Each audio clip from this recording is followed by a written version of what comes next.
Okay, നമ്മൾ first block ചെയ്തതിന് ശേഷം എങ്ങനെയാണ് അറ്റാക്ക് ചെയ്യുന്ന രീതിയാണ് ഇപ്പോൾ കാണിക്കുന്നത്. ഓക്കെ, അപ്പൊ അയാൾ അടിക്കുന്നു, 1 അടി ഇടി.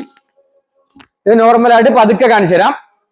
അടിക്കുന്നു, 1 അറ്റാക്ക് ഇടി, ഇടിയോ തോ എന്തെങ്കിലും നമുക്ക് ചെയ്യാം. അപ്പൊ ഇനി അടുത്ത രണ്ടാമത്തെ ബ്ലോക്ക് എങ്ങനെയാണ് ബ്ലോക്ക് ചെയ്തതിന് ശേഷം എങ്ങനെയാണ് തിരിച്ച് അറ്റാക്ക് ചെയ്യുന്നതെന്ന് കാണിച്ചു തരാം. രണ്ടാമത്തെ പറയുമ്പോൾ അടിക്കുന്നു, നേരെ കയറി തടയുന്നു, അടി. ഈ ബ്ലോക്കിന് വേറെ അറ്റാക്കുകളുണ്ട്. അടിക്കുന്നു, നേരെ അടി തടഞ്ഞ് നേരെ കയറി ലോക്ക്. അപ്പൊ എങ്ങനെയാണെന്ന് പതുക്കെ കാണിച്ചു തരാം. 1 ബ്ലോക്ക്, നേരെ ഇടി, ഇവിടെ ഇടിക്കുന്നു, നേരെ ലോക്ക്. ഇനി മൂന്നാമത്തെ അടി എന്ന് പറഞ്ഞാൽ ഒഴിഞ്ഞു മാറ്റമാണ്.